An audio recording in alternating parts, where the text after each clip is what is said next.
A good laugh, don't we? That's it, but then we'll get into serious mode. But not too serious. Never too serious. No. Okay, let's rock and roll. Okay. Hello, lovely people, and a very warm welcome today Literally. to What the Hut podcast here at East Beach Studios. Man with a very noisy bike just went by. Welcome to What the Hut. I'm Tabs Wadey, and I am a big-hearted, community-minded property investor from sunny Worthing in West Sussex.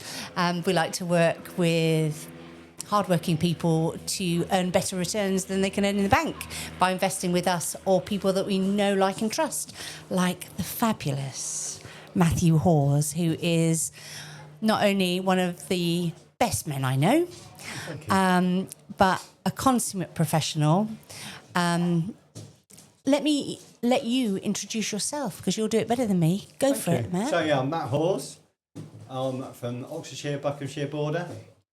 I'm married to lovely Naomi, who's gone off for a walk somewhere. With my husband. With your husband, yeah. They said they would come back, hopefully. I've got a building company by trade. Mm-hmm. So I'm a carpenter by trade, and then I've got a building company as well. And then we've obviously met through the property circuit, Progressive. Yeah. And became good friends. Yeah. And you're doing your amazing podcast with this gorgeous backdrop. There's a regatta going on today. There is indeed. So we're going to go for a swim after this, because it's getting quite hot. It's about 32 degrees out there. Yeah. But yeah, literally stunning, and really pleased to be invited to come on. You are so welcome. Thank you for coming on. Matthew Hawes, what were you like at school? When I went, yeah, not very academic. I didn't really like school. I think you're too young to go to school. Yeah. Go to work and then realise how hard it is, and then maybe go back to school when you're 20. Then you probably appreciate a lot more. You do. So yeah, I didn't really do very well at school. I just wanted to. I was working already. I was working on the farms from about 12 years old. So really? I've always been a worker. Working on the farms in the villages near? Yeah, in the village, yeah. Very rural part of Buckinghamshire. Yeah. So I was always on the farms. So that's all I wanted to do was work, really. So school sort of got in the way a little bit. What was your favourite subject at school? Cross-country running. Oh. Yeah. I didn't really have a favourite subject. Probably woodwork, I suppose. Yeah. This is my favourite subject, but certainly not maths or English or anything like that. Why did you like cross-country running? I'm not sure, because I was reasonably good at it. I could sort of get into the rhythm and just run for ages, really, until I was told to stop.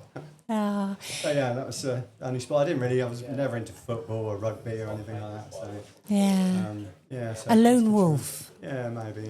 Yeah. What? Plus, you could have a sneaky fag when you were running around.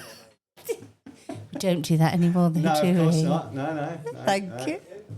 What is one of your favourite childhood memories? What do you remember that you loved from your childhood? Oh, childhood memories. I've got loads. I was very lucky to live where I live, and got a lovely family. We used to spend all our holidays was down in Hayling Island in the caravan down there. Love. So yeah, got quite a sort of affinity with Hayling Island and Isle of Wight.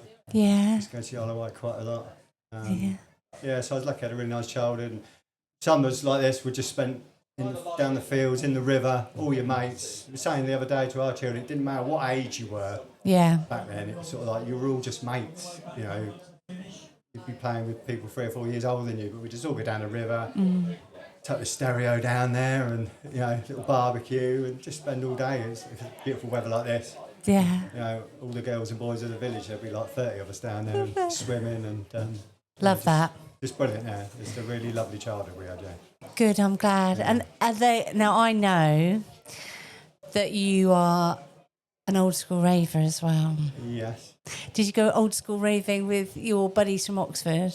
Yeah, I got into the free rave scene. Nice. So I was proud to say I went to Morton, which was the biggest ever free rave in the country. It was the start of the end of the free raves, really, because the police after that thought we've got to start nipping this in the bud. But 200,000 people, I think, over a weekend. Wow.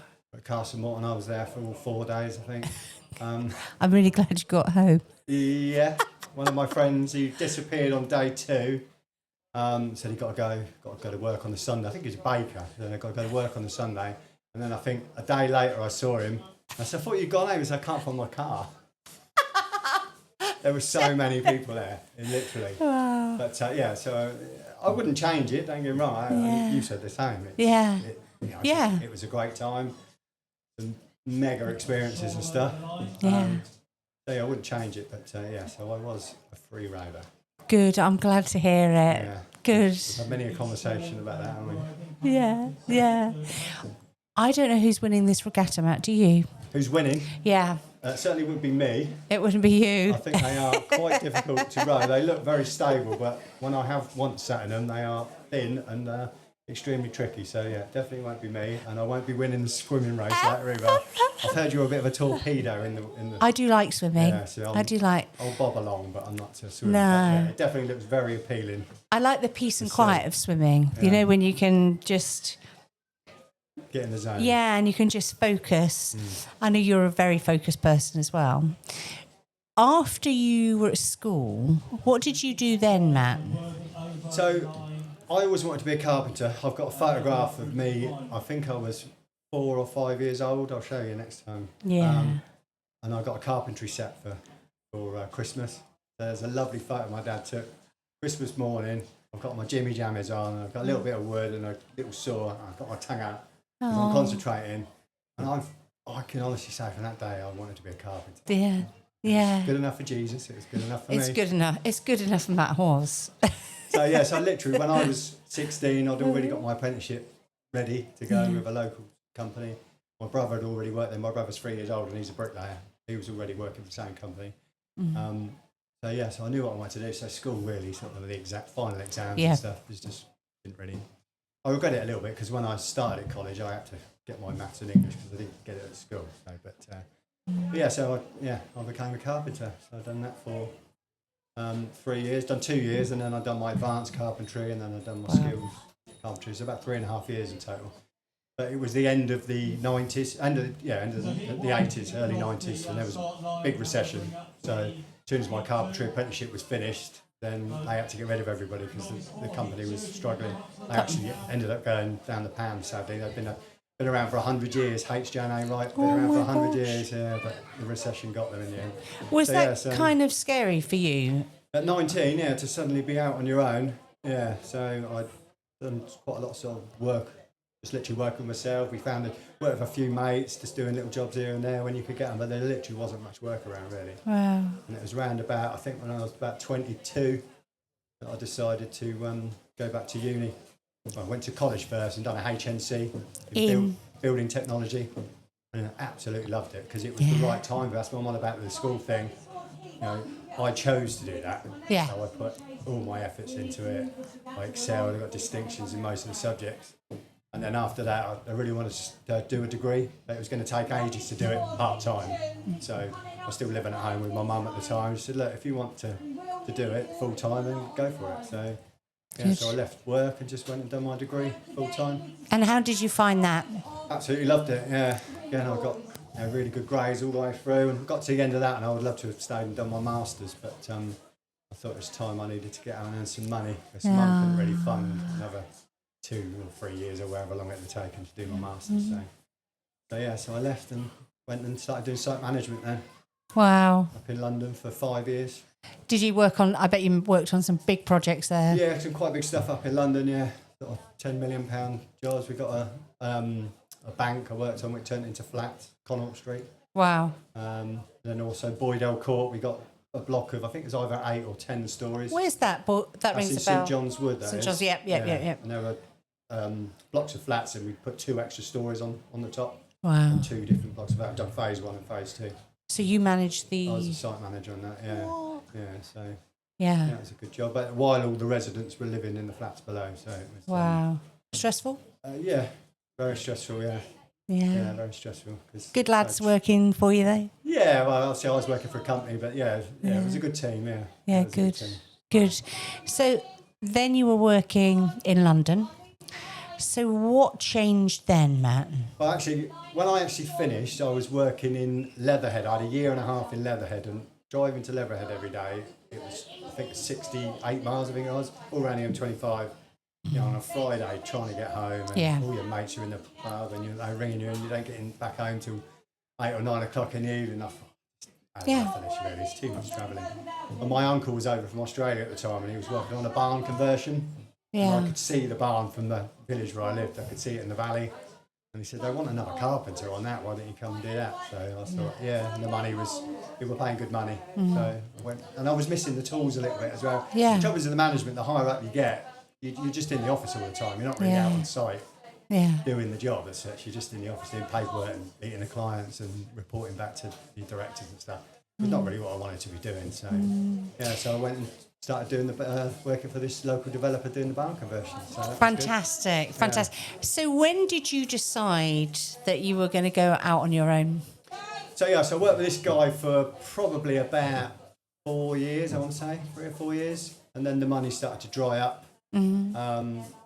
He wasn't really selling much. He was doing these massive projects, and then he'd sort of rent it out as opposed to sell it, so he wasn't really getting any money back. And I could just see things were going south a little bit.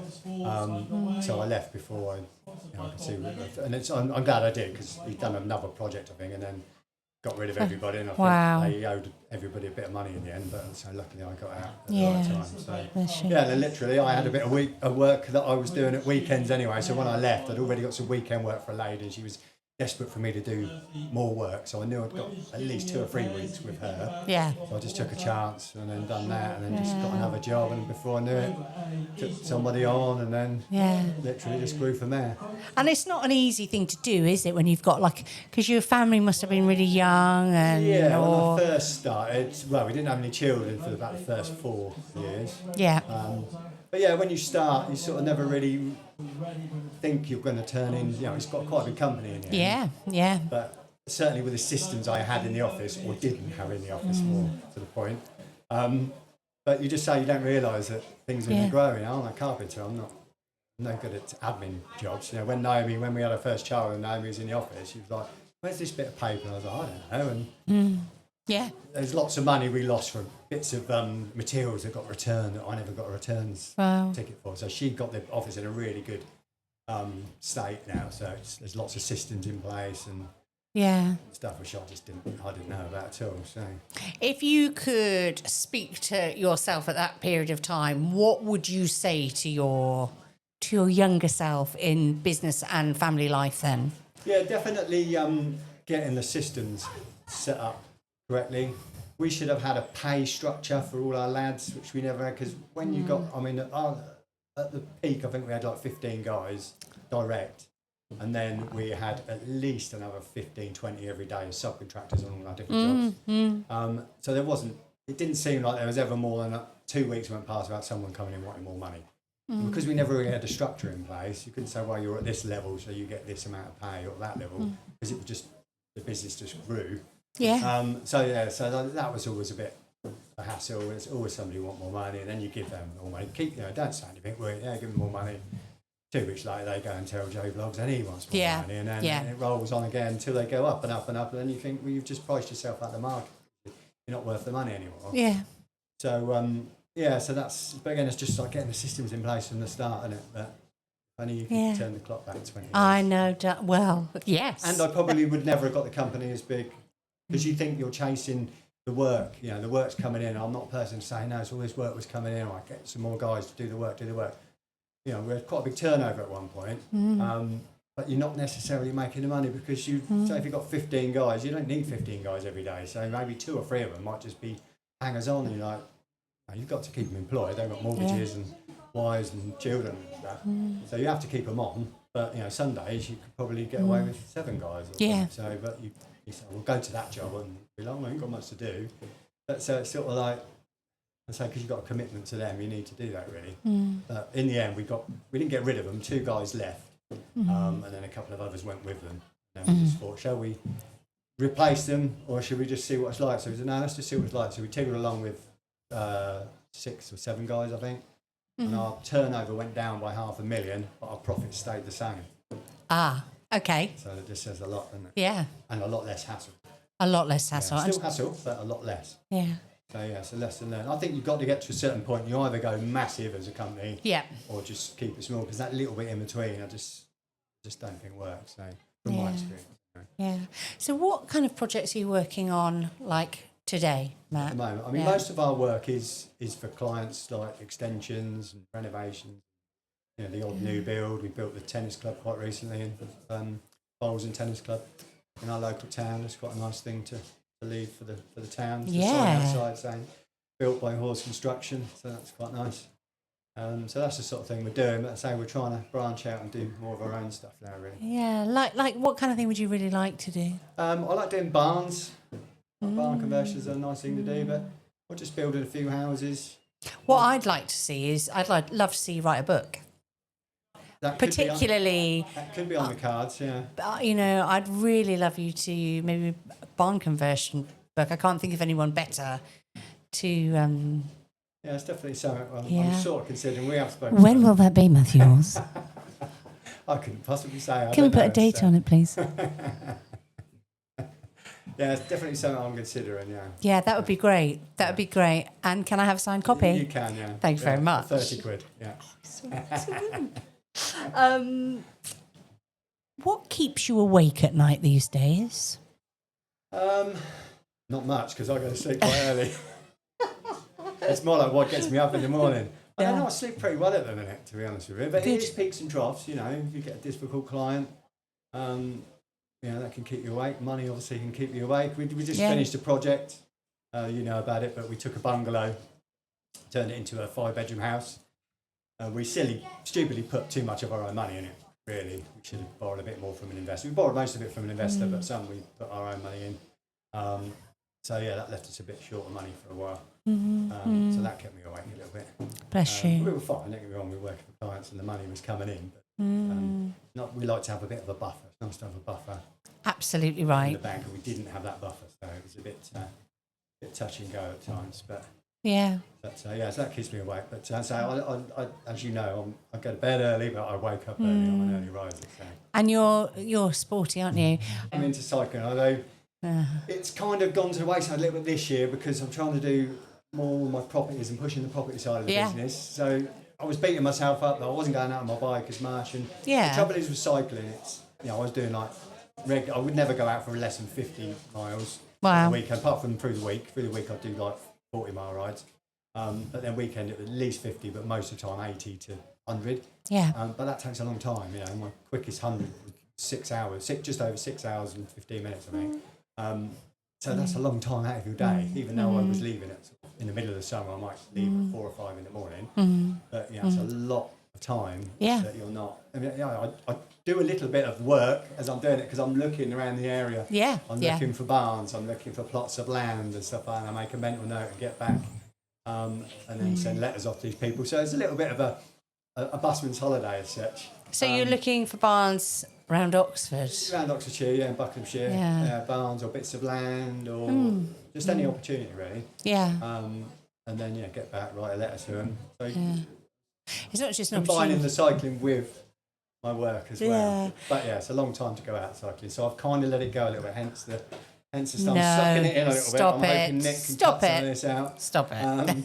But it's you've got to look at the big picture. If we can get things set up in the next 4 or 5 years, get some passive income coming in a bit more, then I'll be able to cycle as much as I want then. So what is the goal? What is the plan now? And what is do you have a timeline? we need to get some passive income because, you know, construction is very hard on the body. Yeah. I can't keep... Yeah. You know, I enjoy it, don't get me wrong. I love being out on site with the boys and having a laugh and whatever and getting the work done but, you know, you can't physically keep doing it. Both of my arms, I can't lift anything like I used to. So I know that I need to get more into the management. Obviously, with my degree, my background, it'd be silly not to use that anyway and do more sort of step back a little bit from the hands-on stuff, but do more sort of project management. And if I'm going to do that, I might as well just do it on my own projects. So. Yeah, absolutely. So yeah, I've got some good investors on board now, so we're all wonderful. Quite a lot of irons in the fire. Wonderful, but possibly there's still more opportunities with you because I think you'd be an amazing person to work with, Matt. So if somebody did want to contact you in terms if they were looking to invest with someone they could know, like and trust, that's what it's all about. How would they get in contact with you, Matt? Just go through my website. You've got info@hawesconstruction.co.uk or there's a link through the website www.hawesconstruction.co.uk. Wonderful. Or Facebook, obviously. Facebook. Never done my first post until about a year and a bit ago. No, really? Yeah. But it's just something you've got to do, isn't it? Yeah, it is. Get yourself out there. And, you know, it's getting results. I've got a house to build with a JV partner. Soon that came through Facebook. So that's sort of the next project we're lining up at the moment. Going back to you just saying that it was about a year ago that you started really posting on social media. I really relate to that because I find it really difficult. What changed for you then? I think everyone's just saying you've got to do it. You know, and a few tips that I would say to anyone, just don't analyse it too much. The first post I did, I can remember, it was on that project that I bought. And I got one of the lads to film it, and I wrote a page of script. It was pouring down with rain, and they were one lad was trying to hold it behind the camera, and I was trying to read it, and it was so wooden. And then I thought, I can't do this in front of somebody. So I said, give it to me, and I stuck it to the hedge, and then I tried to hold the phone myself and read it over. So that didn't work either, and then it was raining, and it all got wet, so I chucked in the skip, and I just done the post, and I just posted it. And now I just do it, I don't bother listening to them back. I don't know whether you do that or not. No, I don't listen to anything back. Do the video, I know I've messed up. Yeah. You know, because you sort of think about what you might say, and whenever you do it, you put the phone I never said this, never said that, but just say on the next one, it doesn't really matter, does it? So just post it, and then it's amazing, you sort of, I don't really think too much about it. When last time I went to Progressive, people say, I love your posts, and love what you're doing, and watching your projects coming on, sort of thing. So it's nice that people notice. Absolutely. And that's it for me, it's just doing what I do, and that's it. You know, it's my job, isn't it? So, bless you. Yeah, just get yourself out there. You need to do it, because I've got an investor, one of my investors came through Facebook, never commented on a single post, but somebody I know. And he just approached me and sent me a text saying, I've been watching what you're doing on Facebook and stuff. And never mentioned it, never even commented on a post up until then. Wow. Now he's lent me 85 grand and he's been paid back and he's ready to go again. Wonderful. So that's my other investor house as well. He lent me $500,000, he's been paid back and he's ready to go again. So. Absolutely wonderful. People want to work with good people, especially when they can earn good interest and they get to work on fantastic projects. Just keep them in the loop, you know. I always send them an email just saying the project's coming along well, or just keep them in the loop, because the same investors lent some money to somebody else, but the other person who lent said it doesn't tell me anything. I don't know what's going on. When I chase him, he said it's none of your business. You know, there's not in the contract that I've got to tell you. You know, the progress of it, but I think it's not really a very good way to treat your investor. It's not good. Equally, you know, he won't lend him any more money after when he gets it back. Absolutely. So it seems a bit counterintuitive, really. But Matthew Hawes, is it nearly time that we got in the sea? I think so, because it is very warm out. I think it's about 32, is it? Or 33 or something. So it's time. Can I just say thank you so much for coming on the podcast. Thank you for inviting me. Always welcome. Will you come on again? Yes, of course. Good, and then you can promote your new book. I've got to write it first. I think you're going to come to see us in Buckinghamshire next time. Maybe we could do What the Hut on the Road. You could What do the Hut on the Road. Up with me, maybe. Bless. That sounds fabulous. But Thank thanks you. for inviting me, Tabs. I really enjoyed it. Absolute Thanks for pleasure. welcoming us down here. And my wife's they've run off. We better go and find out. We'll go and find them. We'll go. Bye, lovely people. See you later. Thanks for listening and watching, and we'll see you soon. Bye.